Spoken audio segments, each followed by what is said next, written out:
I've just never really seen at any of the events where like somebody from another agency, from another FFL agency is like, oh yeah, like I can't talk to you because I'm with them and I can't share. The cool thing about the events is that you can actually go up to talk to anybody that's there. Everyone's willing to help you. Everyone's willing to give you tips and help you through the journey of being a life insurance agent. All right, welcome to the Agent Q&A. You got your host here, John. We got our guest, Albert and Joanne. Hi, everyone. We're going to go right off of it. We're going to come through. So we just had a great sales conference on Tuesday. A lot of good speakers. It was awesome. Learned a lot. So I got a couple of questions on that in pertaining to agents, whether they choose to attend or not attend, right? So we get a lot of agents deciding to skip the events or these conferences because they feel like they need to prioritize making money, right? What's the mindset to that? How do you see it from their standpoint, and how do you see it from like a top agent or agents that do attend? And most of these agents that do attend, they're like the top producers. Yeah. So where's the correlation, or where's the missing piece in there? Well, it seems counterintuitive, but the thing is, if you feel like you don't have time to go to one of these events, it probably means that you need to go to one of these events, because if you already knew what you were doing, which, and knew what you're doing in terms of being profitable and knowing how to run your business, and you have a good methodology for everything, you wouldn't be in a position where you're like, I don't have time I got to catch up on everything, because whatever you were doing got you behind in the first place, right? I just feel like most of the time when these agents are saying that, it's a desperation. It's like, I need to make money, where I can't afford to take the day off to go to this event because I feel like I'm short on cash. Yeah. Well, also symbolically, I mean, think about it. You're prioritizing other stuff over your work. Or you're prioritizing things that can help you make more money, things that can help you grow. You're focusing on these other things. So like you're looking at the wrong things. You're looking at you're looking very short term rather than the bigger picture. Because like if you're behind and you need to like make money to like pay your bills and everything, it didn't just like creep up on you. Your bills have been there the whole time, right? Right. Yeah. So it's like you fell behind because you took time off, or you didn't buy enough leads. You didn't want to sit down and actually dial. You didn't have appointments. You didn't do enough presentations, whatever it may be that led you to that point. But if you had taken care of all that stuff, like, you wouldn't in a position to need it. Now, if it's a top producer and they were perfectly fine making their money, the thing is, as you mentioned, most of them do go to these events because, number one, they have an opportunity to give back, so they can contribute. So now you're missing out on an opportunity to listen to these top producers. But let's say a top producer was doing well and making money, and then they didn't want to attend these events. It's like, whatever, who cares? They're already making money. Mm-hmm. But if you're not making money, you're not where you want to be.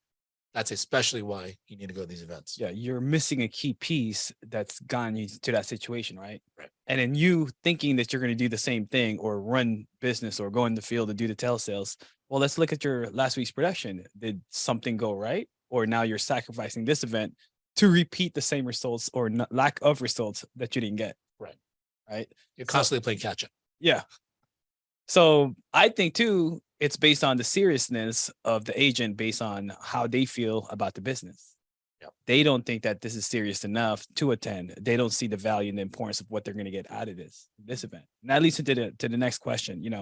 Aside from the mindset of the top agent, from choosing to skip it or attend it, what is the benefit of coming out to these events? Because some agents maybe don't understand or don't see the value to it. What would you say the biggest benefit for a new agent, or even just a repeat agent coming out? Just being around other people. I think that's a vitally important part, because while we're all individually responsible for our own business, and we have to, like, there's no one else that's going to do it for us. But the thing is, if you're looking to connect with people, or you're looking to just pick up a few things that you can start implementing, and then some of the stuff you may not implement immediately, but then you heard it, and then you stew on it for a little bit, and you start going about it, and then you're like, maybe I will go back and try whatever I learned at that conference, or when I talked to that guy or that girl, they shared this with me, and I was like, okay, I guess maybe I should try it now. So if you miss out on all that information from people that are actually doing exactly what you probably should be doing, if you're not doing it already. So yeah, for me, I think there's the culture or the people around it, the camaraderie around it.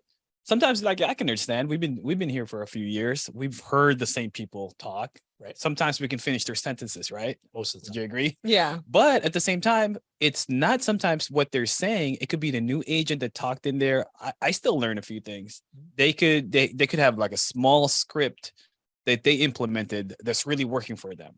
It could be something you already knew, but you forgot or you haven't implemented or you forgot to apply that they reinvigorate on you and spark that that fire. But most importantly, it's sometimes not even the speaker. It could just be you during the break getting to talk to someone that's really positive about the business because you're feeling negative about the business. You're feeling like I'm getting beat up. I'm not getting the right sales. I'm not getting the right profitability. And you talk to somebody that's super happy go lucky saying, this is the best thing in the world. And what do? Okay. You could be in the bathroom break. You could just say, what are you doing, man? What are you selling? Who are you calling? Yeah. What's your lead flow? All these questions that you probably don't have the answer to. And you're just repeating the cycle of your same results where you could just ask individually the same question to 20 people and you'll get different answers right there and then. Right. And conversely, it's not all just about, hey, this person's doing better than me. Maybe I'll pick something up from them. Like ironically, if you're a competitive person, which if you're in sales, you got to be somewhat competitive, right? You need to be at least a little bit. Right. Yeah. Because if you're not, then you I don't know, you're not gonna push through it during the tough times, and you're not taking it that seriously. Right. But you got to be somewhat competitive. And so the thing is that you can go and hear somebody like you and I will catch something where like, that's not true. Yeah. Or like, I wouldn't, why would you do it that way? Like when some people are training, and like the thing is, I mean, God bless them for going up there and participating and sharing anyway. But like you and I just look at it like, okay, well, I don't agree with that. So then like now I'm like, okay, well, I got to make sure that I overemphasize the fact that I believe my way's right, and I got to do it so I get results. Mhm. And then when you see other people that are not working, people that are not doing certain things, and then like you see them at these events and you're kind of like, I can't get to that person's point. Like I can't let myself slide backwards to this or whatever, right? So the thing is just being around other people, it really, it's like a real like slap in the face of like where you stand in your business. Yeah. And you can always see yourself like, okay, you might be frustrated where you feel like I'm doing everything. And then you just hear somebody's like, yeah, I'm driving like 800 miles in a week. And you're like, okay, maybe I'm not doing everything. Yeah. I'm dialing individual dials like Sam Hankey was talking about. I dial 400 dials individually. I don't use a power dialer. Right. So now you get to question, or now you get to realize maybe I can do more. Maybe I'm not putting as much effort, or maybe there is a challenge I'm not going higher for. Right. So, and that goes. Let me just clarify, man. I don't mean that to be a negative when you're sizing other people up and Yeah. you can do It's better. competition. It's friendly. I just mean it's just a good evaluation of where you stand, and sometimes like you need that little bit of perspective, because a lot of people are just kind of like holed up in their room or in their home office or in their kitchen table, and they're just like on Zoom all day long, or they don't even get on the live dials and they just do their own thing. It's real easy for you to just lose perspective and just, you think things are harder than it really is. You think you're not as far as you should be, when reality you belong wherever you actually are, because you led to that result. Yeah. So it's one of those. It's good to be around other people to refocus. Yeah. And in kind of like the competition you're saying, it's like, if you are about your business and you could do better, and you can not to size people up, but if they're at that level and you're not, don't you feel a little something like slacking? Yeah. I'm doing something wrong, or okay, let me be that better person to get to run with the winners, right? So aside from the conferences, the same thing with the Zooms and attending Zooms, right? I would hear this where the agent would say, I hear the same thing over and over. I hear it's the same thing. It's the same thing. Where's their mind state at that point when I think now they're not willing to hear new information? Yeah, they're not willing to learn new information, or like give somebody else a chance, or I don't know. Cause I kind of feel like, even though I know that we've seen a lot of like the same speakers at events, right? Mhm. But I always feel like, I don't know. I always feel like maybe they're saying the same thing, but they're always saying it in a different way. So I don't know. I always just kind of see it like, even though they're the same faces, but their delivery or the subject that they're talking on or their experience has changed, because if they're up on stage, it's because they're doing what they're supposed to do, and they're implementing all of these different things that are helping them be successful within their agency. Right, that's true. If we listen to Sean Mike, what he was preaching before to what he's preaching now, the game changes. business changes, Yeah. things adapt, and so there's new things that they've gained. If they've leveled up in the business, maybe they were talking as a VP, now they're talking as a board member, Yeah. right? Well, plus, if you're at an event or you're on Zoom and you say it's the same thing over and over again, it's also because you're stuck where you are. Yeah. Because the thing is, you can hear the same piece of information, like what I heard when I was my first year here versus now, like, was it my 6th year? Yeah. So the things I can hear the same thing, but I'm in a different place to receive it. Right. So I have a very different perspective. I'm getting something different out of it. Like I'm looking at it from a different place in my career. So like if you feel like it's the same thing over and over again, most likely that person is not really paying attention anyway. They're too consumed in their own negative thoughts. And then they're just, I don't know, even if I feel like I can't get something out of like the live dials when I listen to people, like it makes me feel good because I'm just like, I feel like I'm being there supportive of somebody else. And sometimes people just need a little bit of feedback. Sometimes people just need a little bit of attention. And like, if you're feeling like I'm not getting anything out of this thing, it's like, well, what are you really putting into this thing either? Like, why do you deserve anything? Right. Yeah. At that point, then when you're saying these things, it's no longer about you listening. You're not even listening. You're not even opening your ears anymore. Right. Yeah.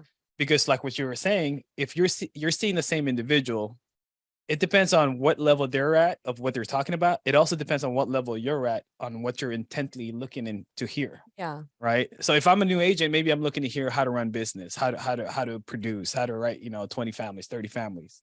But now if I'm coming into the next event and now I'm a builder, I'm looking intently to hear what builders are talking about. Right. Okay. Now I'm looking to see who are these integrity partners? How did they get there? So there's so many speakers. There's so much information out there. Would you memorize them all? I doubt it. But there's someone that you're like waiting to hear from. Would you agree? Yeah. Yeah. So in your position, go ahead. Well, I was even gonna say for the people that say like it's the same thing over and over again, they keep saying the same thing, and like for me, I mean, I'll like think to myself sometimes. I'm like, okay, so but you're cool, like your business is where you want it to be, like you're killing it, like you're balling, like you're doing whatever. I'm like, hardly ever does a person that's doing well say something like that, right? And then when they say something like that, it's just like, all right, well, if you're happy where you're at, then I guess you really don't need it. But that's hardly ever the case. And it's like, what would you say instead? Like, it's real easy to just complain, but if you don't have anything to actually offer to the situation or actually try to improve it, it's like, if you don't want to work, because that's generally what they don't want to attend, they don't want to participate, they don't want to go, they don't want to do whatever. It's like, just say you don't want to work. It's cool. Just say you don't want to work. That's fine. Well, I think like partially, I don't know. I mean, everybody goes to the events and doesn't go because they have their own excuse, right? But in a sense, I think for the agents that don't go and are not doing so well, I think it's probably just them avoiding the fact that they know they're not doing so well and hearing other people tell them exactly what is actually driving their success may feel like a slap in their face. So they really don't want to go to the events because they don't want to hear people tell them that they're doing all of these things wrong, and not specifically to them, but just giving them examples of like how they're being successful, right? Yeah. So some people just avoid the events because they don't want to hear the truth, or they don't want to. They don't want to get slapped by the. Yeah, they don't want to get slapped in their face by their own truth. Yeah. Yeah. So, yeah, that's a good point. A lot of people just don't want to be held accountable. Yeah, or you just don't want to. Yeah, they don't. I don't know. It's probably like an ego thing too, where they have an issue with like just humbling down to like, okay, like my business is not doing so good. Like I'm not able to recruit like I want to, like I'm not able to close like I want to. So like they just, I don't know. I just feel like they avoid, the truth of why they're failing or why their business isn't where they want it to be. So they just don't attend. But instead of attending the event as a group, as an opening experience, it becomes a personal thing where, oh, maybe people will ask me about my business and I'm not comfortable and confident to talk about it. Yeah, so they're like, maybe not talk to people instead. Yeah, in reality, for like the people that haven't been to the events, I think I don't know. I honestly think that with FFL, the events are very welcoming, and there is no like, I don't know. I've just never really seen at any of the events where like somebody from another agency, from another FFL agency is like, oh yeah, like I can't talk to you because I'm with them and I can't share.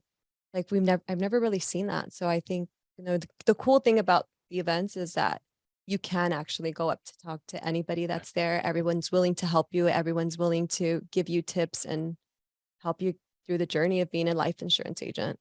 Everyone's very accessible. For sure. Especially Yeah. people that are not on your team. You just go up and introduce yourself and talk to them. Yeah. Might be able to pick up something. Yeah. Yeah. So it's a matter of, it's a pride issue. Yeah, to you, it right? can be. Yeah.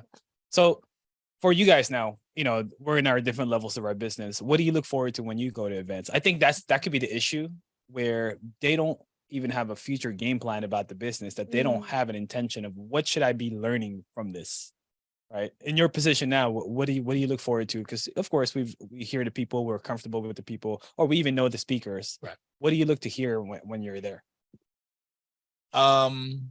Like Trey's stuff was actually really, really helpful at the end when he talked about recruiting and building a team and all this stuff. Like, it's stuff that I already knew, but just to hear it from that perspective, it's all, none of it was new because I've heard him say it before, but it meant something different to me because of the ups and downs that I've had in my business leading up to this point. So certain things applied a little bit more than they did before, and certain things applied a little less than before. And it's interesting to just kind of it's a good barometer of where I stand and what areas I need to work on. So I always love just seeing my agents there. Yeah. Like, there's a lot of agents, like we had some people fly out from different states and people drive from far away. So I mean, like, it's always great to spend some time with them in person, because a phone call is a phone call, a text message is a text message, but to be able to press the flesh and see them in person and spend a little bit of time.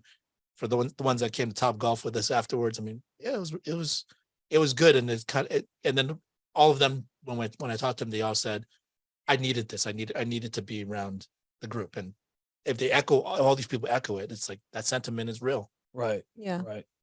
Yeah. For me, I really like the motivational parts. So whenever you hear like Dave Anderson talking, it's always fun. You get to hear from you'll always pick up something new from him. Because he'll check you. It's like, who here always feels like they can go a little higher? Yeah, me. All right. So he'll get you pumped up. Same thing with Sean Mike. He'll always get you pumped up. But yeah, going back to being there for you and your agents, it's good to see your agents, but your agents need to see you, right? Because what if you start inviting your downlines and then you choose not to go? Where's the real accountability on that? So it's got to be an accountability on you. But that could also be an issue where an agent feels alone because they're not going with anyone, or they don't have a team or a downline to bring it and bring out. Right. Or if you go and you invite your agents and then the whole time you're not paying attention, you're just like out walking the halls and you go grab a beer. I don't know. It's like, yeah, this whole thing is for us to collaboratively, work on together and just gather this information so we can share notes and we all go through the trenches together. Right. And then it's got to be fun. Like I was saying that, you're like, man, it's just LA. If we would have been Vegas, it would have been a lot more fun, right? Or Miami, or trouble, either way. But these are the things you want to look forward to. Besides work, there's plethora of knowledge and new information and new education for you, but also the camaraderie and fun of the things that we can do after that, because it's a dedicated day of like learning and having fun with people. Yeah. And as life insurance agents, I think they don't really get to do any of that stuff in a group setting. Because I mean, now that we've gone remote and now that people are working from home, making their calls from home, it's like we don't really get to see each other either in the offices or anywhere else pretty much. So being at the conferences is actually a good place to just kind of like, I don't know, get situated as a team again. Well, even if you have an office that you go into, like we have an office and Yeah. anyone's welcome to come in. But the thing is, you can't recreate that same type of energy from that many people being there. Like that many top level producers, top level managers, people that are in different stages, like brand new agents, experienced agents, people that are kind of middle of the road. And like the thing is, there's data that you can gather from that. There's a certain type of energy that you can really be a part of and contribute to or actually take from. Yeah. But you can't do that if you just don't show up to these events. And the easiest thing in this business is just showing up. Yeah. You don't have to be perfect. You don't have to know everything. Just show up. Yeah. It's really a barometer of your buy-in. Buy into your business, buy into the group, the culture, but more importantly, you're buying in how serious you are about the business, right? Any other topics you guys want to go over? That's mainly my topic. Just coming off of the conference. I know in our 2:00 call we're gonna have more of a detailed information of what we got out of it. Well, I mean, I guess it's fitting for this Q&A, but going back to the whole conference thing. The thing is when people say like I would go except I learned all that stuff already, or they're not training on what I want to learn, and it's like, then go and ask some questions. Like Yeah. this, like the resources all around you, right? So then like the people are there, the top producers are there, the people that the things that you want to learn how to do, you don't really want it that bad, but if you're in that position to ask that question, but if the things that you want to learn, if you showed up and you're like, oh, this person does well, go and ask them that question, like during a break, ask them like Yeah. after the event. It's all available for you to get, but then it's this narrative and this story that you're telling yourself that you can't get access to this information, or other people are wasting their time on things that you don't have any interest in, but they're making money, they're growing. You're probably not, if you feel that way. So just take a long look in the mirror and just accept responsibility for it. And then if you don't want to go, just say you don't want to go. If you don't want to work, just say you don't want to work. Yeah. Like don't create these narratives of like, I would accept. Yeah. Yeah. I got family. I got this going on. I got that. We're going out. Come on. I'd rather you tell me straight up than make up the excuses. Because now the excuses, it makes you sound weaker than you just owning up to it. It's like, I'd rather go to the beach. Okay, fine. You want to be at the beach on a Tuesday? Perfect. I would love that answer actually. If someone just said that, because they're like, I'd rather go to the beach. I'd be like, cool.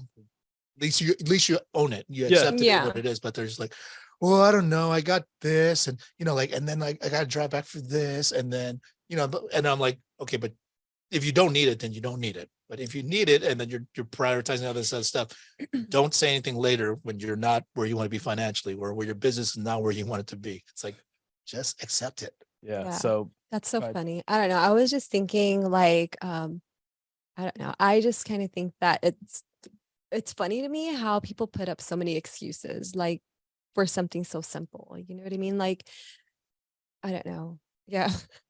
Like, Because it's kind of like, it's kind of a little bit like, I don't know, like it kind of gets me a little bit upset because I think that like FFL agents have it really good in all, because I mean, all of our trainings are free. We never charge you guys for any of the trainings, for any of the conferences or anything like that, for any of the events. They're just all available. You know what I mean? You literally just register for the event and then you guys can attend and you guys can actually bring your guests as well. Like, I mean, there's not a lot of IMOs out there I see that are giving out, free conferences, free trainings with your top producers, like free events and all of this stuff. And I mean, we have them nationwide. So yeah, that's the it's just frustration like, part. to me, it's kind of like, damn, like I get on these recruiting calls with people and they're like, well, what's your initiation fee? Do you guys charge for these conferences? My manager wants me to fly out all the way to, I don't know where, and this and that, and buy tickets. And it's like, we have all these conferences going to like the major cities around us. And it just really feels like the agents that are available during those days maybe can schedule it out ahead of time and just kind of squeeze it in your schedule, because one day of gathering all of like this knowledgeable information from all these people, you're most likely not going to get that same exact opportunity within the next 6 months. So you might as well just take it while it's there. Right. Because like, when's the next one? It's in Yeah. the fall. Okay. You see, so it's like, In LA? well, Okay. But throughout many cities again. Okay. Okay. Yeah. Because I was looking at it's like, I know the next one would be, Dallas and convention. Right. And it's frustrating because, we have all these resources. We have all these engagement. How do we get more buy-in? How do we get more participation? So I'm looking at it from my end, like where's our control, right? And I was looking at it, it's like, okay, well, I'm telling people about it. Am I not convincing them enough? Am I not having a one-on-one conversation versus a text? Something to think about of how to gain more attendance, especially if it's in our backyard, right? It was kind of a cool venue. It's different. So I mean, except the part where they shut down on the food. Yeah. I wasn't hungry anyway, but I was starving. I was getting mad. They had us line up. There's only one line for all these food areas, but there's only one area where you purchase first, and then they send it through Wi-Fi on who to cook it. So it's like an automation type like a of thing. food court. oh man, yeah. Instead of like at the food court, you go to each spot and you buy it from. But yeah. And then so we were lining up. Everyone's lining up to order, and by the closing line, the guy said, "Yeah, sorry, we can't take any more orders. The Wi-Fi has been down. So what you're ordering here, we can't connect over there. We can't even make the meals, like stupid technology. It was dumb. Yeah, that's well for someone like you that eats Yeah. like I 4 went meals out. a day. It's, So I got out of there. Got some flame broiler. Got something out of it. yeah. But yeah, so that's pretty much all we have. Any last topics, last comments? No, I'm good. So we are having more, you know, for agents that are listening or will view this later, you know, just look at the bigger picture of your business. If you're happy where you're at, you don't need this. Okay. But if there's always a motion to move better and get better into your business, you're going to learn something in these sales conferences and Zoom meetings and, you know, other things you can attend. So it's all in your buy-in. Yeah. We don't want people to attend these events. That's not our whole purpose of this talk. We just want people to get better. And Yeah. we see this as a real genuine opportunity for people to get better because there's no one that went. I talked to a lot of people when I was there. There's not a single person that didn't enjoy the experience. Like everyone said, I'm so glad I came. Everyone said, I got something out of it. I'm so glad I came. Even some of the people that I thought were kind of jaded that I haven't seen produce in a while, that I haven't seen them like participate in stuff in a while. They were like, I really needed this. So I'm like, cool. Like this is exactly why they hold these events like this. Yeah. And then we're going to have more. So tune in. And so that's pretty much all we have. This is going to be live on recorded on our Facebook. I'm sorry, YouTube, FFL Elite Clips. Go ahead and join us, like and subscribe. So we'll see you guys later. Thanks, guys. All right. Bye, guys.